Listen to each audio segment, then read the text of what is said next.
We're up and running again, I guess. Oh,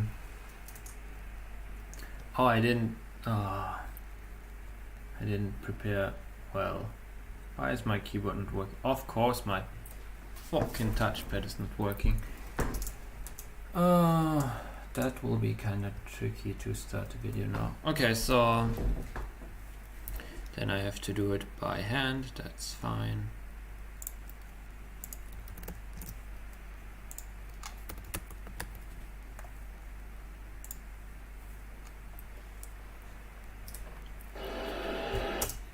Alright, so welcome back to this advertisement episode for Lasergurkenland, currently reachable under lgl.sillyhoon.com. Let's get started. I don't feel like selling the server right now. Just watch any other episode where I talk like minutes about how great the server is. It's a classical anarchy server.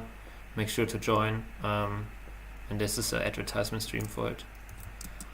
Alright, so today we're going to watch a video from the MediaCCC channel, mediaccc.de, and it's a video in English. Crazy. And I have the strong feeling that I've watched this video already, but I'm very sure that even if I watched it already, I forgot like all of it. Yeah, so the title is 36 C3, How to Break PDFs.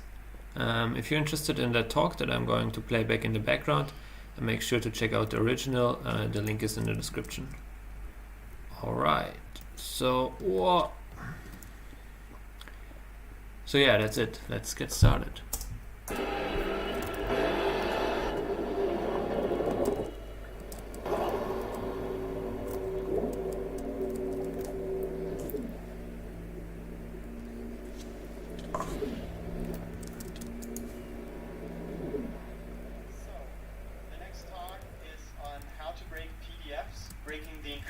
And the signatures by Fabian Eising and Vladislav Mladenov. Their talk was accepted at CCS this year in London, and they had that in November. It comes from research that basically produced two different kinds of papers, and it has been, people worldwide have been interested in what has been going on. Please give them a great round of applause and welcome them to the stage.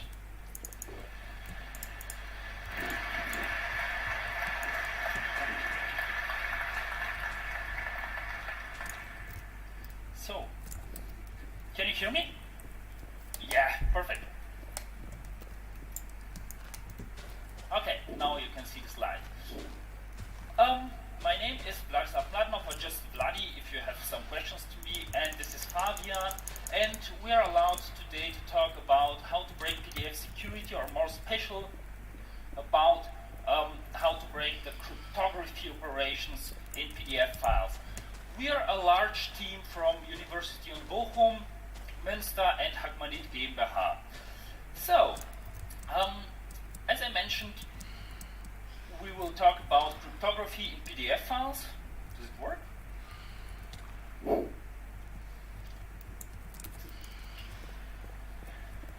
All right. Okay. Let's try that again. Okay. Perfect.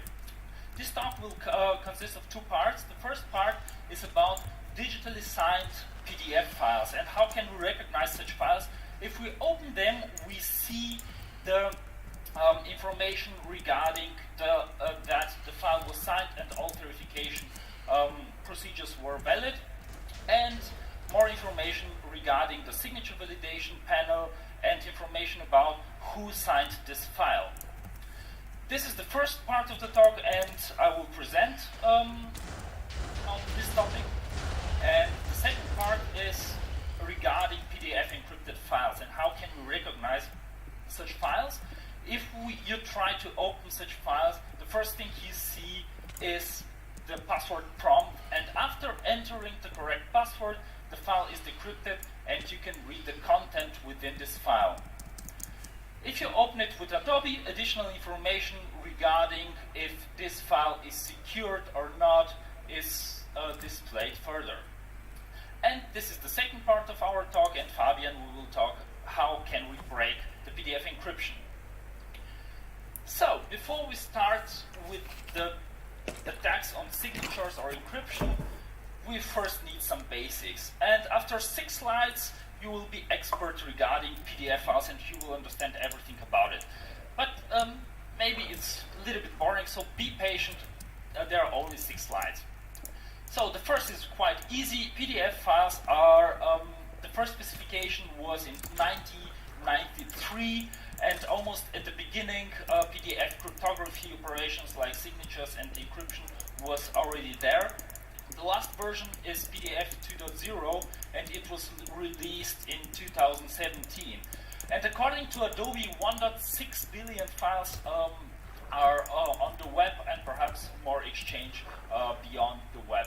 So basically, PDF files are everywhere, and that's the reason why we considered this topic and tried to find or to analyze the security of the features. If we have some very simple file and we open it with Adobe Reader, the first thing we see is, of course, the content, hello world in this case, and additional information regarding the focused page and how many pages this document has. But what would happen if we don't use a PDF viewer and just use some text editor? We use the Notepad++ to open and later manipulate the file. So I will zoom this file, and the first thing we see is that we can read it. Perhaps it's quite funny, and but we can still extract some information of this file. For example, some information regarding the pages, and here you can see the information that one page, the PDF file consists of one page. But more interesting is that we can see the content of the file itself. So the lessons we learned is that we can use a simple text editor to view and edit PDF files. And for our attacks, we used only this text editor. So let's go to the details. How PDF files are structured and how they are processed. PDF files consist of 4 parts: header, body, and body is the most important part of the PDF files. The body contains the entire information presented to the user, and 2 other sections: extract section and trailer. Very important thing about processing PDF files is that they are processed not from the top to the bottom, but from the bottom to the top. So the first thing the PDF viewer analyzes or processes is the trailer. So let's start doing that. What information is stored in this trailer? Basically, there are 2 very important informations. On the first side, this is the information, what is the root element of this PDF, so which is the first object which will be processed. And the second important information is where the xref section starts. It's just a byte offset pointing to the position of these xref sections within the PDF file. So this pointer, as mentioned before, points to the xref section. But what is the xref section about? The xref section is a catalog pointing or holding the information where the objects defined in the body are contained, or the byte positions of these objects. So, how can we read this weird xref section? The first information we extract is that the first object which is defined here is the object with the ID 0, and we have 5 further elements or objects which are defined. So the first object is here. The first entry is the byte position within the file. The second is its generation number, and the last character points if this object is used or not used. So reading this xref section, we extract the information that the object with the ID 0 is the byte position 0 and is not in use. So the object with the ID 1 is at the position 9 and so on and so forth. So for the object with the ID 4, and the object number comes from counting it, 0, 1, 2, 3, and 4. So the object with the ID 4 can be found at the position, at the offset 184 and is in use. In other words, the PDF viewer knows where each object will be found and can properly display it and process it. Now, we come to the most important part, the body. And I mentioned it that in the body, the entire content which is presented to the user is contained. So let's see. Object 40 is this one.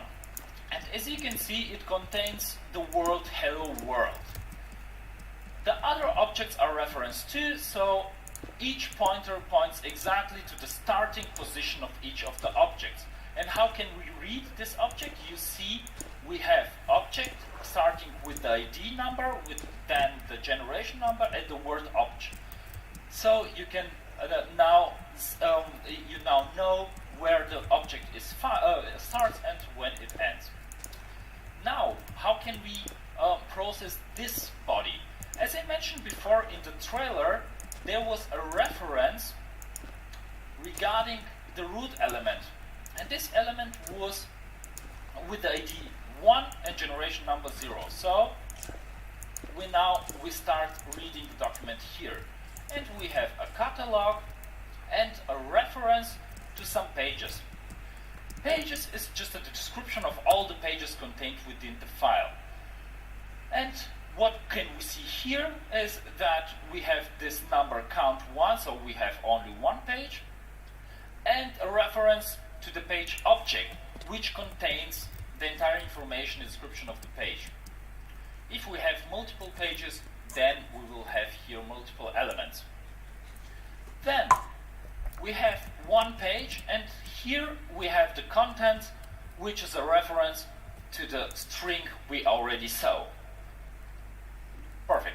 If you understand this, then you know everything or almost everything about PDF files. Now you can just use your editor and open such files and analyze them. Then we need one feature. I forgot the last part, the most simple one, the header. It's just one line stating which version is used. For example, in our case, 1.4 for the last version of Adobe here will be stated 2.0. Now, we need this one feature called incremental update. And I call this feature, do you know these features highlighting something in the PDF file or putting some sticky notes? Technically, it's called incremental update. I just call it reviewing master and bachelor theses of my students, because this is exactly the procedure I follow. I just read the text and highlight something and store the information I put at it. Technically, by putting such a sticky note, this additional information is appended after the end of the file. So we have a body update which contains exactly the information only of the additionally of the new objects, and of course new Xref section and a new trailer pointing to this new objects. Okay, we are done. How considering incremental update, we saw that it is used to put for mainly for sticky notes or highlighting, but we observed something which is very important, because in incremental update we can redefine existing objects. For example, we can redefine the object with the ID4 and put new content. So we replace in this manner the word hello world with another sentence. And of course, the Xref section and the trailer point to this new object. So this is very important. So we are not, with incremental update, we are not stick to only adding some highlighting or notes, we can redefine already existing content. And perhaps we need this for the attacks we will present. So, let's talk about PDF signatures. First, we need a difference between electronic signature and digital signature. Electronic signature, from a technical point of view, is just an image. I just wrote it on my PC and put it into the file. There is no cryptographic protection. It could be me lying on the beach doing something. From cryptographic point of view, is the same. It does not provide any security, any cryptographic security. What we will talk here is about digitally signed files. So if you open such files, you have the additional information regarding the validation about these signatures and who signed this PDF file. So, as I mentioned before, this talk will concentrate only on this digitally signed PDF files. What kind of process is behind digitally signing PDF files? Imagine we have this abstract overview of a PDF document. We have the header, body, xref section, and trailer, and we want to sign it. What happens is that we take this PDF file and via incremental update we put additional information regarding there is a new catalog and, more important, a new signature object containing the signature value and information about who signed this PDF file. And of course, there is an xref section and trailer. And relevant for you, the entire file is now protected by the PDF signature. So manipulations within this area should not be possible, right? Yeah, let's talk about this, why it's not possible and how can we break it. First, we need an attacker scenario, what we want to achieve. As an attacker, we assumed in our research that the attacker possesses this signed PDF file. This could be an old contract, receipt, or in our case, a bill from Amazon. And if we open this file, the signature is valid, so everything is green, no warnings are thrown, and everything is fine. What we try to do is to take this file, manipulate it somehow, and then send it to the victim. And now the victim expects to receive a digitally signed PDF file. So just stripping the digital signature is a very trivial scenario, and we did not consider it because it's trivial. We considered that the victim expects to see that there is a signature and it is valid, so no warnings are thrown, and the entire left side is exactly the same from the normal behavior. But on the other side, the content was exchanged, so we manipulated the receipt and exchanged it with another content. The question is now, how can we do it on a technical level? And we came up with 3 attacks: incremental saving attacks, signature wrapping, and universal signature forgery. And I will now introduce the techniques and how these attacks are working. The first attack is the incremental saving attack. So I mentioned before that via incremental saving or via incremental updates, we can add and remove and even redefine already existing objects. And the signature still stays valid. Why is this happening? Consider now again our case. We have some header, body, xref table, and trailer, and the file is now signed. And the signature protects only this signed area. So what would happen if I put a sticky note or some highlighting? An incremental update happens. If I open this file, usually this happens. We have the information that this signature is valid, when it was signed, and so on and so forth. So our first idea was to just put new body updates, redefine already existing content, and with the xref table and trailer, we point to the new content.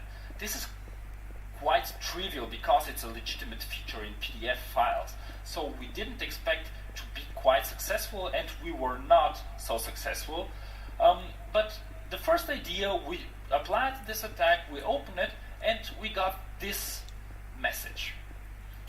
So it's kind of weird message because an experienced user sees valid, but the document has been updated, and you should know what does this exactly means. But we did not consider this attack as a successful because the warning is not the same, or the status of the signature validation is not the same. So what we did is to evaluate this first against this trivial case against all the viewers we have, and LibreOffice, for example, was vulnerable against this trivial attack. This was the only viewer which was vulnerable against this trivial variation. But then we asked ourselves, okay, the other viewers are quite secure, but how do they detect these incremental updates? And from developer point of view, the laziest thing we can do is just to check if another extra table and trailer were added after the signature was applied. So we just put our body updates, but just deleted the other two parts. This is not a standard compliant PDF file. It's broken. But our hope was that the PDF viewer fix this kind of stuff for us, and that these viewers are error tolerant. And we were quite successful because the verification logic just checked, is there an extra table and trailer after the signature was applied? No, okay, everything is fine, the signature is valid, no warning was thrown. But then the application logic saw that incremental updates were applied and fixed this for us and processed this body updates, and no warning was thrown. Some of the viewers required to have a trailer. I don't know why, it was a black box testing, so we just removed the extra table, but the trailer was there, and we were able to block further PDF viewers. The most complex variation of the attack was the following. We had the PDF viewers checked if every incremental update contains a signature object. But they did not check if this signature is covered by the incremental update. So we just copy-pasted the signature which was provided here, and we just forced the PDF viewer to validate this signed content twice. And still our body updates were were processed. And for example, Foxit or Master PDF were vulnerable against this type of an attack. So the evaluation of our attacks, we consider it as part of our evaluation 22 different viewers, among others Adobe with different versions, Foxit, and so on. And as you can see, 11 of 22 were vulnerable against incremental saving, so 50%. And we were quite surprised because we saw that the developers saw that incremental updates could be dangerous regarding the signature validation, but we were still able to bypass their considerations. We had a full signature bypass means that there is no possibility for the victim to detect the attack. A limited signature bypass means that the victim, if the victim clicks on at least one additional window and explicitly wants to validate the signature, then the viewer was vulnerable. But the most important thing is by opening the file, there was a status message that signature validation and all signatures are valid. So this was the first layer, and the viewers were vulnerable against this. So let's talk about the second attack class. We called it signature wrapping attack, and this is the most complex attack of the all three classes. And now we have to go a little bit into the details how PDF signatures are made. So imagine now we have a PDF file, we have some header and the original document. The original document contains the header, the body, the XREF section, and so on and so forth. And we want to sign this document. Technically, again, an incremental update is provided. And we have a new catalog here. We have some other objects, for example, certificates and so on, and the signature objects. And we will now concentrate on this signature object because it's essential for the attack we want to carry out. And the signature object contains a lot of information, but we want for this attacks only two elements are relevant: the contents and the byte range.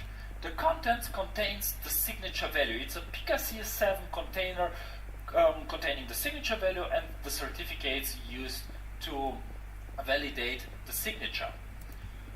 And the byte range. The byte range contains 4 different values. And how these values are being used. The first two, A and B, define the first signed area. And this is here from the beginning of the document until the start of the signature value. Why we need this? Because the signature value is part of the signed area, so we need to exclude the signature value from the document computation. And this is how the byte range is used. The first part is from the beginning of the document until the signature value starts, and after the signature ends until the end of the file is the second area specified by the 2 digits C and D. So now we have everything protected besides the signature value itself. What we wanted to try is to create additional space for our attacks. So our idea was to move the second signed area. And how can we do it? So basically we can do it by just defining another byte range. And as you can see here, the byte range points from area A to B. So this area, we didn't make any manipulation in this part, right? It was not modified at all, so it's still valid. And the second part, the new C value and the next D bytes, we didn't change anything here, right? So basically, we didn't change anything in the signed area. And the signature is still valid. But what we created was a space for some malicious objects. Sometimes we needed some padding and a new XREF section pointing to these malicious objects. Important thing was that these malicious XREF sections, the position is defined by the trailer, and since we cannot modify this trailer, this position is fixed. So this is the only limitation of the attack. But it works like a charm. And the question is now, how many PDF viewers were vulnerable against this attack? And as you can see, this is the signature wrapping column. 17 out of 22 applications were vulnerable against this attack. This was quite expected result because the attack was complex. We saw that many developers were not aware of this threat, and that's the reason why so many vulnerabilities were there. Now to the last class of attacks, universal signature forgery. And we called it universal signature forgery, but I prefer to use another definition for these attacks. I call them stupid implementation flaws. We are coming from the pen testing area, and I know a lot of you are pen testers too, and many of you have quite interesting experience with 0 bytes, null values, or some kind of weird values. And this is what we tried in this kind of attacks. Just try to do some stupid values or remove references and see what happened. Considering the signature, there are two different important elements: the contents containing the signature value and the byte range pointing to what is exactly signed. So what would happen if we remove the contents? Our hope was that the information regarding the signature is still shown by the viewer as valid without validating any signature, because it was not possible. And by just removing the signature value is quite an obvious idea, and we were not successful with this kind of attack. But let's proceed with another values, like for example contents without any value, or contents like equals null or 0 bytes. And considering this last version, we had two viewers which were vulnerable against this attack. And another case is, for example, by removing the byte range. By removing this byte range, we have some signature value, but we don't know what is exactly signed. So we tried this attack, and of course, byte range without any value, or null bytes, or byte range with minus or negative negative numbers. And usually this last crashed a lot of viewers. But the most interesting is that Adobe made this mistake. By just removing the byte range, we were able to bypass the entire security. We didn't expect this behavior, but it was a stupid implementation flaw allowing us to do anything in this document. And all the exploits we show in our presentations were made on Adobe with this attack. So let's see what were the results of this attack. As you can see, only 4 of 22 viewers were vulnerable against this attack, and only Adobe Unlimited. For the others, there was limitation, because if you click on the signature validation, then a warning was thrown. It was very easy for Adobe to fix it. As you can see, Adobe didn't make any mistake regarding incremental saving and signature wrapping, but regarding universal signature forgery, they were vulnerable against this attack. And this was the hope of our approach. In summary, we were able to break 21 of 22 PDF viewers. The only... Thanks.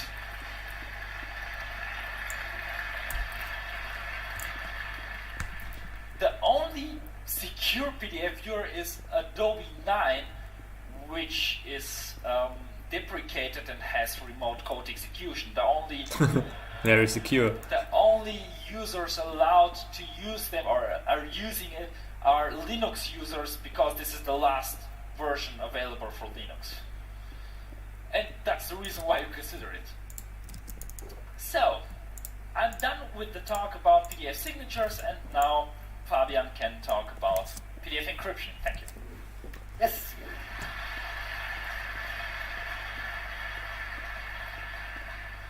Okay, now that we've dealt with signatures, let's talk about another cryptographic aspect in PDFs, and that is encryption. And some of you might remember our PDFX vulnerability from earlier this year. It's, of course, an attack with a logo, and nice. It presents two novel attack techniques targeting PDF encryption that have never been applied to PDF encryption before. So one of them is the so-called direct exfiltration, where we break the cryptography without even touching the cryptography. So no ciphertext manipulation here. The second one are so-called malleability gadgets, and those are actually targeted modifications of the ciphertext of the document. But first, let's take a step back and let again take some keywords in. So PDF uses IS. Okay, well, IS is good. Nothing can go wrong, right? So let's go home. Encryption is fine. Well, of course we didn't stop here, but take a closer look. So they use CBC mode of operation, so cipher block chaining. And what's more important is that they don't use any integrity protection.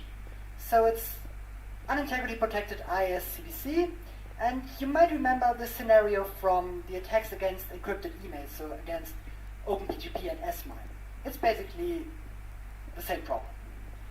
But first, who actually uses PDF encryption, you might ask?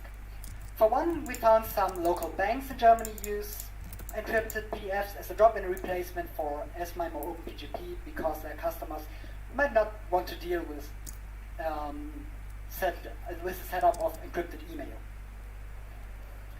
Second one were some drop-in plugins for encrypted email as well. So there are some companies out there that produce a product that you can put into your Outlook, and you can use encrypted PDF files instead of encrypted email. We also found that some scanners and medical devices were able to send encrypted PDF files via email. So you can set a password on that machine, and they will send the encrypted PDF via email, and you have to put in the password some other way. And lastly, we found that some governmental organizations use encrypted PDF documents. For example, the US Department of Justice allows for the sending in some claims via encrypted PDFs. And I have exactly no idea how they get the password, but at least they're allowed. So as we are from academia, let's take a step back and look at our attacker model. So we've got Alice and Bob. Alice wants to send a document to Bob, and she wants to send it over an unencrypted channel or a channel she doesn't trust. So of course she decides to encrypt it. Second scenario is they want to upload it to a shared storage, for example Dropbox or any other shared storage.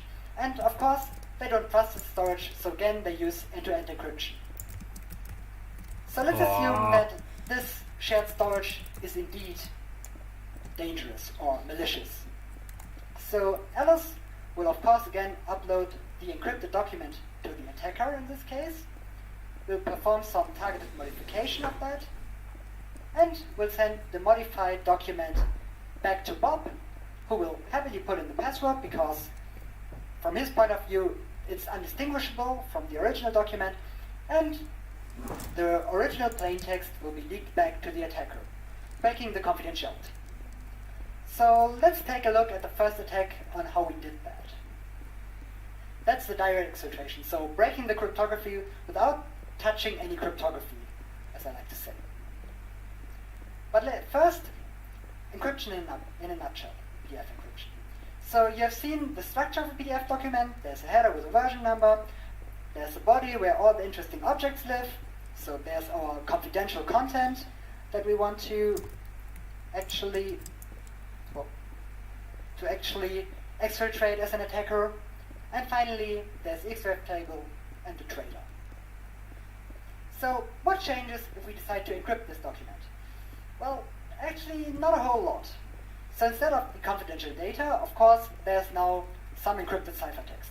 Okay, and the rest pretty much remains the same. The only thing that is added is a new value in the trailer that tells us how to decrypt this data again.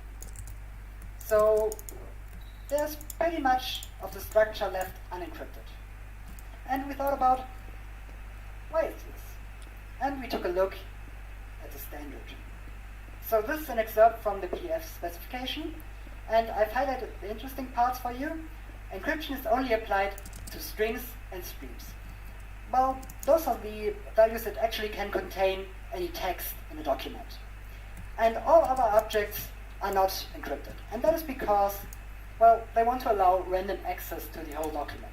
So no parsing the whole document before actually showing page 16 of an encrypted document. Well, that seems kind of reasonable. So, but that also means that the whole document structure is unencrypted, and only the streams and strings are encrypted. This reveals a lot of information to an attacker that he or she shouldn't have, probably.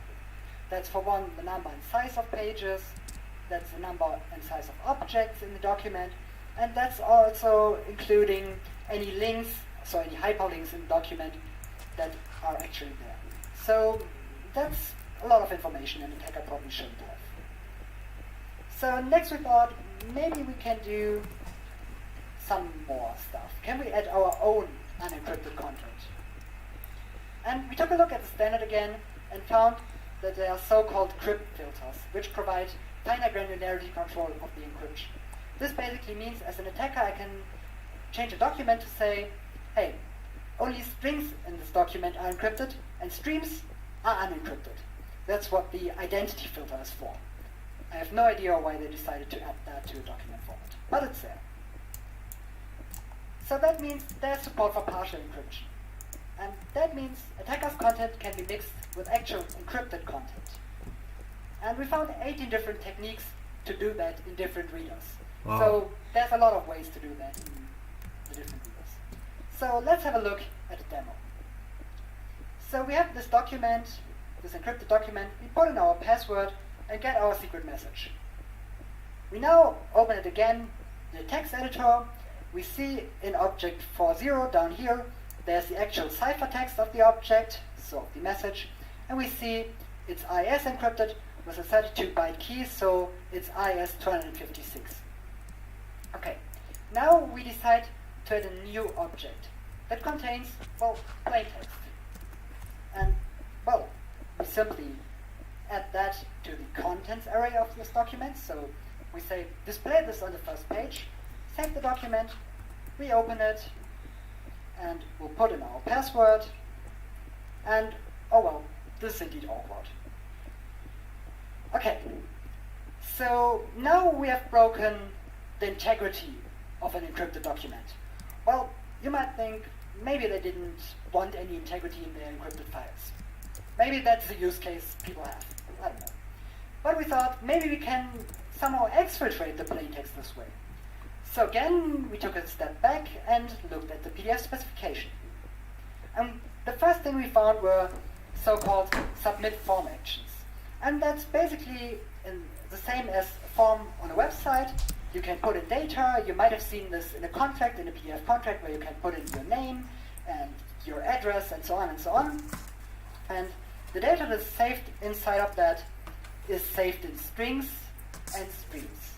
And now remember, that is everything that is encrypted in a document. And of course, you can also send that back to an attacker, or, well, to a legitimate use case, of course, via clicking a button, but clicking buttons is pretty lame. So we again looked at the standard and found the so-called open action, and that is an action, for example, submitting a form, that can be performed upon opening a document. So how might this look? This is how a PDF form looks, already with the attack applied. So we've got an URL here that is unencrypted because all strings in this document are unencrypted, and we've got the value, object 2.0, where the actual encrypted data lives. So that is the value of the form field. And what will happen on the attacker side as soon as this document is opened? Well, we'll get a post request with the confidential content. Let's have a demo. Again, we have this document, we put in our password, it's the original document you have already seen.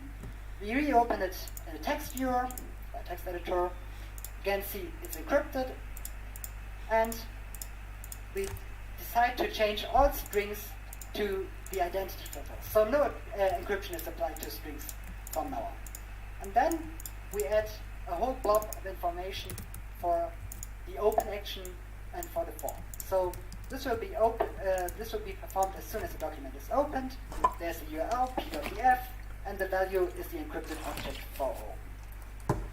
We start an HTTP server on the domain specified. We open the document, put in the password again, and as soon as we open the document, Adobe will helpfully show us a warning, but they will already click the button for remembering that for the future. And if you accept that, you will see your secret message on the attacker server. And that is pretty bad already. Okay. The same works for hyperlinks. So, of course, there are links in PDF documents. And as on the web, we can define a base URL for hyperlinks. So we can say all URLs from this document start with http p.df. And of course, we can define any object as a URL. So any object we prepare this way can be sent as a URL.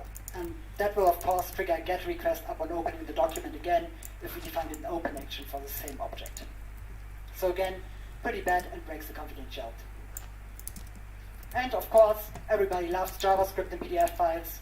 And Wait, that that's a works. thing? There's JavaScript in PDF? Let's talk about ciphertext attacks, so actual cryptographic attacks. No more not touching the crypto. So you might remember the eFail attacks on OpenPGP and S-MIME. And those had basically three prerequisites. One, well, ciphertext malleability, so it's called malleability gadgets. That's why we need ciphertext malleability, and we've got no integrity protection, that's a plus. Then we need some known plaintext for actual targeted modifications, and we need an exfiltration channel to send the data back to an attacker. Well, exfiltration channels are already dealt with, as we have hyperlinks and forms. So we can already check that. Nice. Let's talk about ciphertext malleability, or what we call gadgets. So some of you might remember this from Crypto 101 or whatever lecture you ever had on cryptography. This is the decryption function of CBC, so cipher blockchain. And it's basically, you've got your ciphertext up here and your plaintext down here. And it works by simply decrypting a block of ciphertext, XORing the previous block of ciphertext onto that, and you'll get the plaintext. So what happens if you decide to change a single bit in the ciphertext? For example, the first bit of the initialization vector. Well, that same bit will flip in the actual plaintext. Wait a second. What happens if we happen to know a whole plaintext block? Well, we can XOR that onto the first block and basically get all zeros, or what we call a gadget or a blank sheet of paper, because we can write on that by taking the chosen plaintext and XORing that onto this result. And this way we can, for example, construct URLs in the actual ciphertext or in the actual resulting plaintext. What we can also do with these gadgets is moving them somewhere else in the document, cloning them, so we can have multiple gadgets at multiple places in the ciphertext. But remember, if you do that, there's always the avalanche effect of CBCs, so you will have some random bytes in here, but the URL still remains in place. Okay, that's ciphertext malleability done. As I've said, we need some plaintext. We need to have some known plaintext. And as the PDF standard has been pretty helpful up until now in breaking PDF encryption, let's take a look again. And what we found were permissions. So a PDF document can have different permissions for the author and the user of the document. This basically means the author can edit the document and the users might not be able to do that. And of course, people started to change with that started to tamper with that value if it was left unencrypted. So in the newest version, it was decided this should be encrypted as a 16-byte value. So we've got 16 bytes. How do they look? Well, at first, we need room for extension. We need lots of permissions. Then we put 4 bytes of the actual permission value, that is also an unencrypted form in the document. Then we need 1 byte for encrypted metadata, and for some reason we need some acronym ADB. I will leave it to you to figure out what that stands for. And finally, we've got 4 random bytes, because we have to fill up 16 bytes and we have run out of ideas. Okay, we take all of that, encrypt it, and oh well, we know a lot of that. And that is basically known plaintext by design, which is bad. Let's look at how this looks in the document. So you see the perms value, I've marked it down here. That is the actual extended value I've shown you on the last slide. And above that you see the unencrypted value that's inside this perms value, so the -4 in this case. It's basically a bit field. On the right side you see the actual encrypted contents, and helpfully all of this is encrypted under the same document-wide key in the newest version of the specification. And that means we can reuse this plaintext anywhere in the document we want. And we can reuse this to build gadgets. To sum that last point up for you, Adobe decided to add permissions to the PDF format, And people started tampering with them, so they decided to encrypt these permissions to prevent tampering, and now non-plaintext is available to attackers. Alright. So that's basically all of the prerequisites done, and let's again have a demo. So we again open this document, put in our password, well, as soon as Chrome decides to open this document. We put in our password, it's the same as before. Now I've prepared a script for you, because I really can't do this live. And it basically does what I've told you. It's getting a blank gadget from the palms value, it's generating a URL from that, it's generating a field name so that it will look nice on the server side. We regenerate this document and put a form in there. We start a web server, open this modified document, put in the password again, and, oh well, Chrome doesn't even ask. So as soon as this document is opened in Chrome and the password is put in, we'll get our secret message delivered to the attacker. Okay. So we took a look at 27 viewers and found all of them vulnerable to at least one of our attacks. So some of them work with no user interaction, as you have seen in Chrome. Some work with user interaction in specific cases, as you've seen with Adobe, with a warning. But generally, all viewers were attackable in one way or the other. So what can be done about all of this? Well, you might think signatures might help. That's usually the first point people bring up. A signature on the encrypted file will help. Well, no, not really. Why is that? Well, for one, a broken signature does not prevent opening the document, so it will still be exfiltrated as soon as the password is put in. Signatures can be stripped because they are not encrypted, and as you have seen before, they can also be forged in most viewers. Signatures are not the answer. Closing exfiltration channels is also not the answer because for one, it's hard to do, and how would you even find all exfiltration channels in 800 pages standard? And I mean, we have barely scratched the surface here of exfiltration channels. And should we really remove forms and hyperlinks from documents? And should we remove JavaScript? Okay, maybe we should. And finally, if you have to do that, please ask the user before connecting to a web server. So let's look at some vendor reactions. Apple decided to do exactly what I told you, to add a dialog, to warn the user and even show the whole URL with the encrypted plaintext. And Google decided to stop trying to fix the unfixable in Chrome. They fixed the automatic exfiltration, but there's really nothing they can do about the standard. So this is a problem that has to be done in the standard. And that is basically that.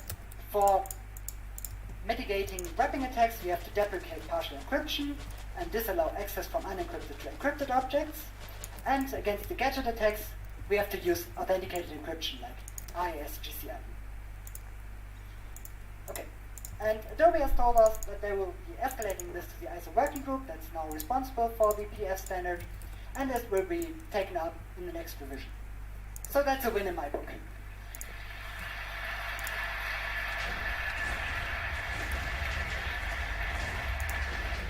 Thank you so much, guys. That was really awesome. Please queue up by the microphones if you have any questions. We still have some time left for Q&A. But I think your research is really, really interesting because it opens my mind to like, how would this actually be able to be misused in practice? Like, and I don't know, like, what's your take? I guess since you've been working so much with this, you must have some kind of idea as to what devious things you could come up with. I mean, it's still an attacker scenario that requires a lot of resources and a very motivated attacker. So this might not be very important to the normal user. Let's be real here. So most of us are not targeted by the NSA, I guess. So you need an active attacker, an active man in the middle to actually perform these attacks. Great, thank you. And then I think we have a question from microphone number 4, please. Yes, you said that the next standard might have a fix. Do you know a time frame on how long it takes to build such a standard? Well, no, we don't really know. We have talked with Adobe and they told us they will show the next version of the standard to us before actually releasing that, but we have no time frame at all for that. Okay, thank you. Thank you. Microphone number 5, please. Thank you for the very interesting talk. You showed in the first part that the signature has like these 4 numbers with the byte range. And why is this like 4 numbers not part of the signature? Is there a technical reason for that? Because the byte offset is predictable. It is. The byte range is protected by the signature, but we just defined the second one and just moved the signed one to be validated later. So there are 2 byte ranges. Okay. But only the first one, the manipulated one, will be processed. Thank you. Thank you so much. Microphone number 4, please. It's way too high for me. Okay. I have an answer and a question for you. You mentioned during the talk that you weren't sure how the Department of Justice distributes the passwords for encrypting PDFs. The answer is in plain text in a separate email, or as the password of the week, which is distributed through various means. That is also what the Department of Homeland Security does, and the military is somewhat less stupid. As a question, I have roughly a ½ terabyte of sensitive PDFs that I would like to scan for your attack, and also for... Wait, isn't it the viewer that is broken, not the PDF file, or did I get that wrong? redaction failures. Do you know of any fast, feasible ways to scan documents for the presence of this kind of attack? I don't know of any tools, but I mean, scanning for the gadget attacks is actually possible if you try to do some entropy detection. So, because you reuse ciphertext, you will have less entropy in your ciphertext, but that's pretty hard to do. Direct exfiltration should probably be detectable by scanning simply for words like identity, or the other 18 different techniques that we provided in the paper. But I don't know of any tools to do that automatically. Thank you. Great, thank you. And microphone number 2, please. Thank you for a very interesting presentation. I have one suggestion and one question. For the mitigation scheme, if you simply run your PDF reader in a virtual machine that's firewalled away, so your firewall will let you to anybody going out. But for the signature forgeries, I had an idea. I'm not sure if this is actually a stupid idea, but did you consider faking the certificate? Because presumably the signature is protected by the certificate. You make up your own, sign it with that. Does it catch then how? We consider it, but not in this paper. We assume that the certificates and the entire chain of trust for this part is totally secure. It was just an assumption to just concentrate only on attacks we already found. So perhaps there will be further research provided by us in the next months and years. We might just hear more from you in the future. Thank you so much. And now, questions from the internet, please. I have 2 questions to the first part of your talk from the internet. The first one is, you mentioned a few reactions, but can you give a bit more detail about your experience with vendors while reporting these issues? Yeah, for the first time we started, we asked the CERT team from BSI, Bund, to help us, because there were a lot of affected vendors and we were not able to provide the support in a feasible way. So they supported us the entire way. We first created a report containing the exact description of the vulnerabilities and all the exploits.